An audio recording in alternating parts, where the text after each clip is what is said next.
Hello, good morning.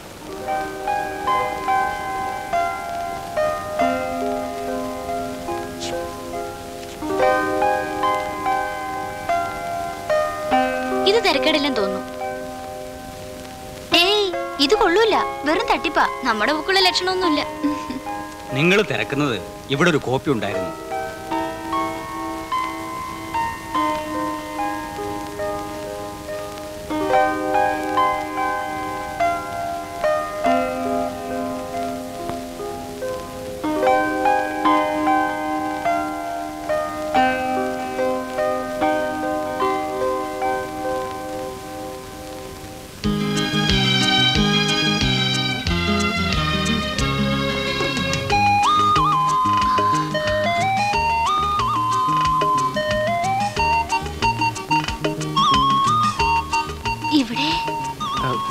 ഇവിടെ ഒരു guide നോക്കാൻ വന്നതാണ്.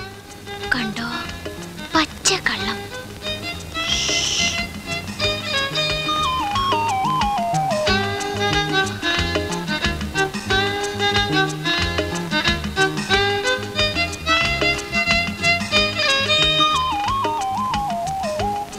ഗൈഡ് വാങ്ങാൻ പഠിക്കുന്നുണ്ടോ? എവിടെയാ പഠിക്കുന്നേ? ഞാന് പിന്നെ പോസ്റ്റൽ ട്യൂഷൻ. ഇതല്ലേ നോക്കിയത്? അതെ. ഇതെങ്ങനെ കിട്ടി? കിട്ടി. 3 ദിവസമാവുന്നു കണ്ടിട്ട്. എന്നെ പ്രതീക്ഷിച്ചോ? ആ,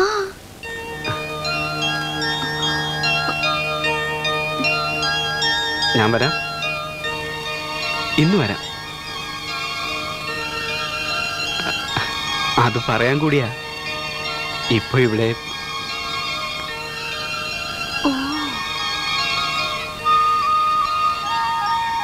സാധാരണ ഞങ്ങളിങ്ങനെ മുൻകൂട്ടി വന്ന് പറയാറൊന്നുമില്ല. പിന്നെ തോന്നുമ്പോ അങ്ങ് വരിക എന്നുള്ളതാ. എന്നിട്ട് തോന്നുമ്പോ പോവുകയും. അങ്ങനെയാ, അങ്ങനെ വേണമെന്നാ പ്രമാണം. പക്ഷേ ഭാമയുടെ അടുത്താവുമ്പോ എല്ലാം തെറ്റുന്നു. നമ്മൾ നോക്കിയ ബുക്ക് കിട്ടി. എനിക്കും. ആഹാ, ഇത് തന്നെയാണല്ലോ. വേറൊരു ഗൈഡ് കിട്ടിയിട്ടുണ്ട്. ഇത് മതിയോ? വേണ്ട, ഞങ്ങൾക്ക് ഞങ്ങൾ നോക്കി തന്നെ കിട്ടി. 2 കോപ്പിയോ? അതിനിവിടെ ആകെ ഒറ്റ കോപ്പി ഉണ്ടായിരുന്നുള്ളല്ലോ.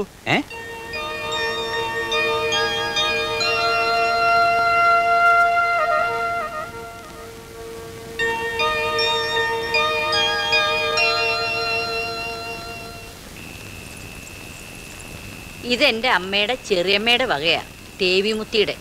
അതിസുന്ദരിയായിരുന്നു എന്നാ കേട്ടിരിക്കണേ. സുന്ദരിമുത്തി എന്നാ ഞങ്ങൾ കുട്ടികൾ അവരെ വിളിച്ചിരുന്നത്. അങ്ങനെ വിളിച്ചോളുന്ന 80-ാം വയസ്സിൽ മൂപ്പത്തിരി ഓർഡർ.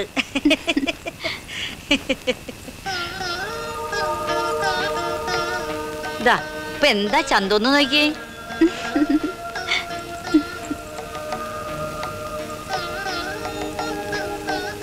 നിന്റെ ഈ മിടി ഇടുന്നതിന് ചേരില്ല. ഇതിന് വേണ്ടത് നല്ല 1.5 മുണ്ട്, നല്ല കിമ്പിളി കസുകാരിയുള്ള മുണ്ട്.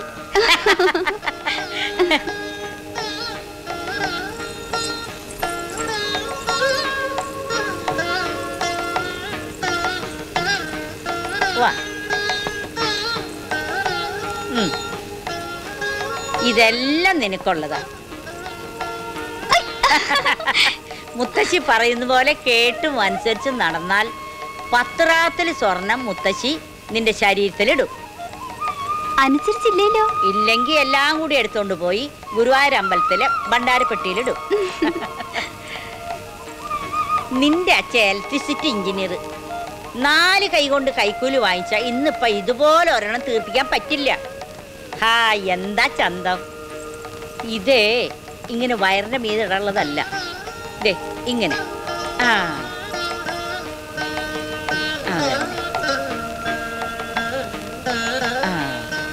ഇന്നൊരു ദിവസത്തേക്ക് ഞാനിത് കെട്ടിക്കോട്ടെ മുത്തശ്ശി.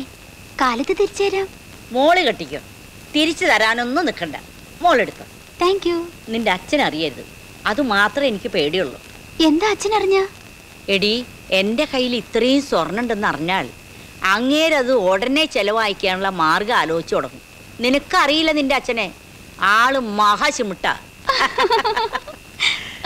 ഇത് നീയിട്ടോ, സ്ഥിരമായിട്ടിട്ടോ. ഇതും നീയിട്ടോ. ഇതും ഒന്നും നിന്റെ അച്ഛൻ കാണാൻ പാടില്ല. ഇന്ന് ഒരു രാത്രിയിലേക്ക്. അതിനിപ്പോ നീ എന്തിനാ എന്നോട് ചോദിക്കണേ? മോള് ചന്തക്കാരി ഏറ്റിട്ട് കിടന്നു. നല്ല മുത്തശ്ശി.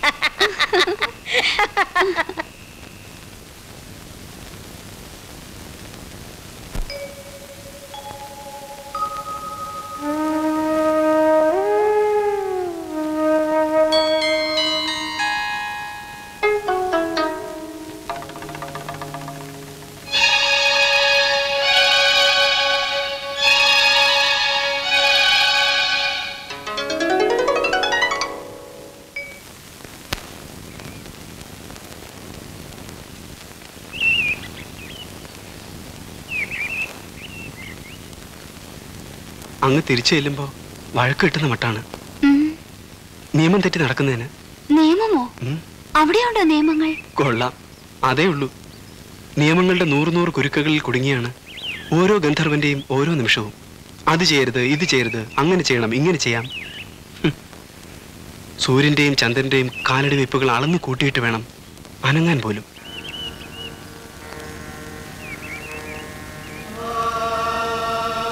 അതിനിപ്പോ എന്ത് നിയമോ തെറ്റിച്ചത്?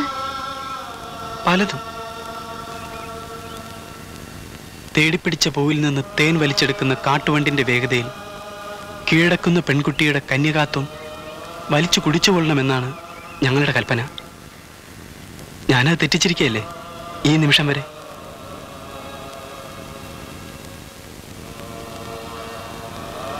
ഒരു പെണ്ണിനെ സ്നേഹിക്കാൻ, ഒരു പെണ്ണിന്റെ സ്നേഹം വാങ്ങാൻ, അതിനൊന്നിനും ഞങ്ങൾക്ക് അവകാശമില്ല. ആദ്യ സ്പർശത്തിൽ തന്നെ മനുഷ്യ സ്ത്രീയെ കീഴടക്കിക്കൊള്ളണം. അടിമകളാക്കാം, ഇരകളാക്കാം. തൊണ്ടാകുമ്പോൾ പുതിയ ഇര തേടി പറന്നു പൊയ്ക്കൊള്ളണം. അങ്ങനെ പാടുള്ളൂ, ഇല്ലെങ്കിൽ ശിക്ഷയാണ്. എന്താ ശിക്ഷ? അതൊക്കെ പറയാൻ തുടങ്ങിയാൽ ഇപ്പോഴൊന്നും അവസാനിക്കില്ല. തന്നെയുമല്ല, തൽക്കാലം അത് കുട്ടി അറിയേണ്ട കാര്യങ്ങളല്ല.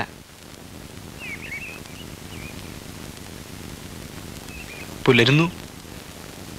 പുലർന്നോട്ടെ. പുലരുമ്പോ മുറിയിലുണ്ടാവണ്ടേ? വീട്ടിലെല്ലാവരും തിരക്കില്ലേ? തിരക്കട്ടെ. ഇപ്പൊ നമുക്ക് പോവാം. ഞാൻ പിന്നെ വന്നോളാം. വേണ്ട. വരണ്ടേ? നീ വരണ്ടെന്ന് പറഞ്ഞാൽ ഞാൻ വരാതിരിക്കും എന്ന് ഞാൻ പറഞ്ഞില്ലല്ലോ. പറഞ്ഞോ? ഇല്ല. പിന്നെ എന്തിനീ പിണക്കം? ആരെങ്കിലും കണ്ടാൽ ഉടനെ എന്തിനാ ഇങ്ങനെ ഓടിപ്പോന്നത്? ഒരു കള്ളനെ പോലെ എന്നോടൊന്ന് പറയ പോലും ചെയ്യാതെ പെട്ടെന്ന് അങ്ങ് ഓടിപ്പോന്നതാ എനിക്ക് പിടിക്കാത്തത്. കുട്ടിയല്ലാതെ വേറൊരാളെന്നെ കണ്ടാൽ? കണ്ടാൽ എന്താ കുഴപ്പം? ഇതുപോലെ കണ്ടാൽ ഒരു ദോഷവും ഇല്ല. ആരാണെന്ന് ചോദിച്ചാൽ? എന്റെ ഫ്രണ്ട് ആണെന്ന് പറയും, ഇല്ലേ കസിനാന്ന് പറയും. അതുകൊണ്ട് പ്രശ്നങ്ങൾ ഉണ്ടായില്ലേ? അത് ഞാൻ നോക്കിയോളാം. എങ്കിൽ ഇനി അങ്ങനെ ഓടിപ്പോയില്ല. സത്യം? സത്യം.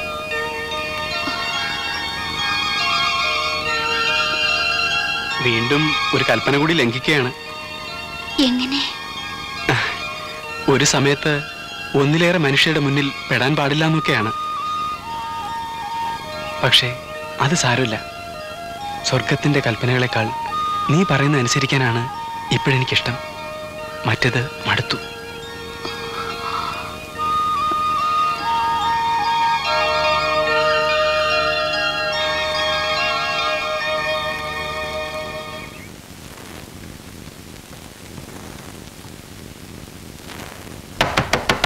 ചേച്ചി, വാതില് തുറക്ക്.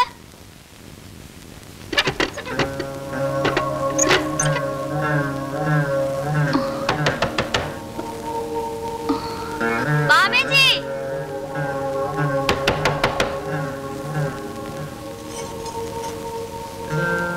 വാതില് തുറക്കാൻ. ഇപ്പൊ മനസ്സില്ല. അമ്പലത്തിൽ പോണ്ടേ? നേരം വെളുത്തു. ചേച്ചി, മര്യാദയ്ക്ക് വാതില് തുറക്ക്, ഇല്ലെങ്കിൽ ഞാൻ ചവിട്ടി പൊളിക്കും. ഇപ്പൊ തുറക്കാൻ പറ്റില്ല. ഞാനിവിടെ ഡ്രസ് ചേഞ്ചില്ല. അതിനിപ്പോ ഞാൻ അങ്ങോട്ട് വന്നാൽ എന്താ? ഇപ്പൊ തുറക്കാൻ പറ്റില്ല എന്ന്. പോടി അവിടുന്ന്. എന്നാ അവിടെ കിടന്നോ, ഞാൻ പോവാ.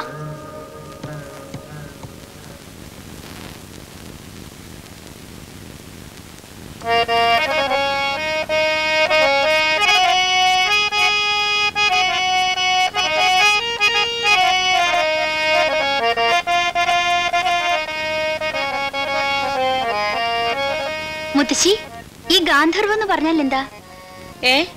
എന്താ കുട്ടിയത്? ഗാന്ധർവം എന്താ അർത്ഥം? ഗാന്ധർവം എന്ന് പറഞ്ഞാൽ ഇപ്പോ ശകുന്തളയും ദുഷ്യന്തനും കൂടി എന്താ നടന്നത്? ഗാന്ധർവ വിവാഹം. പെണ്ണും ചെറുക്കനും മാത്രം അറിഞ്ഞുള്ള കല്യാണം. അതാത്. അപ്പോഴീ ഗന്ധർവൻ എന്ന് പറഞ്ഞാലോ? ഗന്ധർവൻ എന്ന് പറഞ്ഞാൽ സാധാരണ ഗന്ധർവന്മാരുടെ കല്യാണം എങ്ങനെയാണെന്നാ പറയുന്നേ. പെണ്ണും ഗന്ധർവനും മാത്രമേ അറിയൂ. അതീ ഈ വാക്ക് വന്നത്. ആരാ മുത്തശ്ശി ഈ ഗന്ധർവന്മാര്?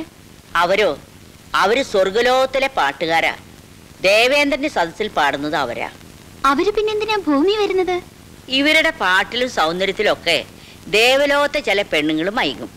അവര് ചിറ്റിക്കളി ഉണ്ടാക്കും. ഇത് ഒടുവിൽ ദേവേന്ദ്രന്റെ കണ്ണീ പെടും. അപ്പൊ അങ്ങേര് പെണ്ണുങ്ങളെ ശാസിച്ച് ഒതുക്കി നിർത്തിയിട്ട് ഇവരെ ശപിക്കും. ഭൂമിയിൽ പോയി ഇത്ര കോടി യുഗങ്ങള് അല്ലെങ്കിൽ ഇത്ര മനുഷ്യജന്മങ്ങള് അലഞ്ഞു തിരിഞ്ഞ് നടന്നോളാൻ. അങ്ങനെ ഗന്ധർവന്മാര് ഭൂമി വന്ന് ആകാശത്തോടെ അലഞ്ഞു നടന്ന് ഭൂമിയിലെ ചില പെണ്ണുങ്ങളെ നോട്ടവിടും. കന്യകമാരെ മാത്രമേ പുള്ളിക്ക് വേണ്ടൂ. അങ്ങനെ നോക്കി നോക്കി ഇഷ്ടപ്പെടുന്ന കന്യകമാരോട് ഒത്തുകൂടി ബന്ധം വയ്ക്കും.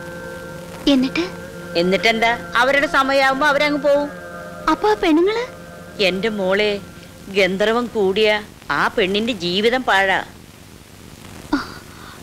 വേറെ ഒരു കല്യാണത്തിന് സമ്മതിക്കില്ല. അങ്ങനെ അങ്ങ് നിന്ന് മുരടിക്കും. അത് തന്നെ. മുത്തശ്ശി ഒരു ഭയങ്കര സുന്ദരിയായിരുന്നല്ലോ. മുത്തശ്ശിക്ക് ഇങ്ങനെ വല്ലതും? പൊയ്ക്കോട്. നിനക്കൊക്കെ ഇപ്പോ അമ്മോടും മുത്തശ്ശിയോടൊക്കെ എന്തും പറയാന്നായിരിക്കണു അല്ലേ? ഹേയ്, എന്റെ മുത്തശ്ശിയുടെ അടുത്തല്ലാതെ ഞാനിതൊക്കെ ആരോടാ പറയാ? ദിവ്യഗന്ധം അറിയുന്നവൻ ഗന്ധർവൻ, അങ്ങനെ അതിന്റെ നിർവചനം. ഇവര് ദേവേന്ദ്രന്റെ സദസ്സിലെ പാട്ടുകാരാ? ഗന്ധർവന്മാര് ശരിക്ക് ദേവലോകത്ത് മാത്രമല്ലെന്നാ പറയുന്നത്. പക്ഷേ ഇന്ദ്രന്റെ സദസ്സിലെ കക്ഷികൾക്ക് മാത്രമേ ശാപവും ഭൂമിയിൽ വരലുമൊക്കെയുള്ളൂ. മിക്ക പുരാണങ്ങളിലുമുണ്ട് ഇവരെ പറ്റി. മൊത്തം 6333 ഗന്ധർവന്മാരുണ്ടെന്നാ അഥർവ വേദത്തിൽ പറയുന്നത്. അതെങ്ങനാ അത്? കൂടുകയില്ല, കുറയേയില്ല? ഇല്ല, അവർക്ക് മരണമില്ല, കുട്ടികളും ഉണ്ടാവില്ല. എന്നിട്ട് പല ഗ്രന്ഥങ്ങളില് പല തരത്തിലാ ഇവരെ പറ്റി പറയുന്നത്. പൊതുവായിട്ട് പറയുന്ന 2 സംഗതികള്: സുന്ദരികളിൽ താല്പര്യമുള്ളവരാണ്, പിന്നെ ഈശ്വരന്മാർക്കും ദേവന്മാർക്കും ഒക്കെ സോമം ഉണ്ടാക്കുന്നവരാണ്. സോമരസം എന്ന് പറഞ്ഞാൽ മദ്യം.